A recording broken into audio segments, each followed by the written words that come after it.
projet consiste dans l'ouverture d'écoles spécialisées pour les enfants précoces qui sont en grande souffrance dans l'éducation nationale classique pour les 2/3 d'entre eux.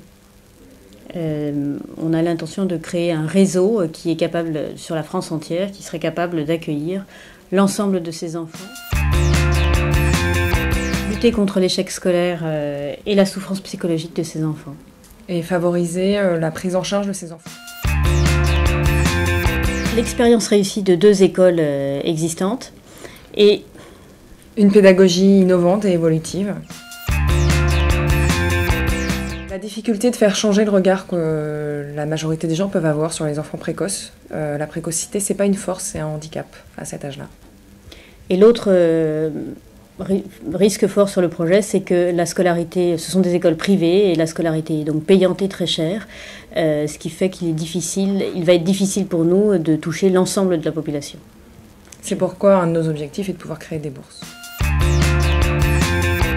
Alors, Isabelle Combe et moi, Anne Gaïd, on est amies depuis 15 ans. On s'est connus au travers de nos études. Notre amitié a grandi au travers de nos maternités respectives. On est chacune mère d'enfants précoces. Et c'est ce qui nous a sensibilisés au problème et ça fait longtemps qu'on a envie de monter un projet ensemble. Voilà, j'ai visité une école AEP. Voilà, je suis ressortie en me disant mais c'est ça qu'il faut que je fasse, ouvrir une école. J'ai appelé Anne Gaïd et on est parti sur le projet.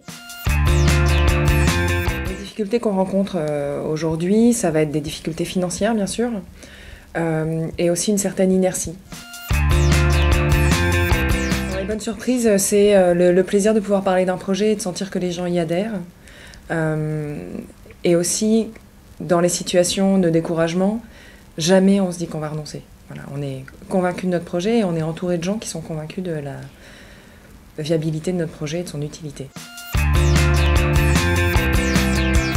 L'écoute des autres et la volonté d'être utile, voilà. Et la persévérance.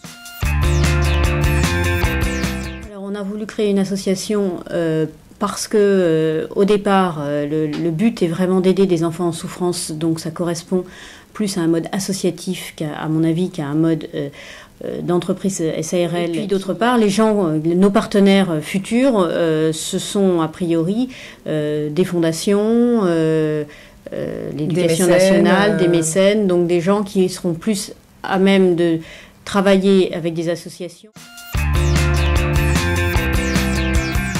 L'approche entrepreneuriale en elle-même est pas si simple à faire accepter dans le cadre associatif et social. C'est sortir du bénévolat. Et de l'amateurisme. Ce qui a été plus facile que prévu, ça a été les rencontres. Rencontrer les élèves futurs, les enseignants qui seraient motivés par notre projet. Aujourd'hui, notre plus grande fierté, c'est d'avoir intégré Entropia et que les SEC croient en notre projet. Nous, on a envie d'avoir un projet qui va au bout, qui est professionnel et donc on a besoin pour ça de quelqu'un qui nous challenge sur le projet.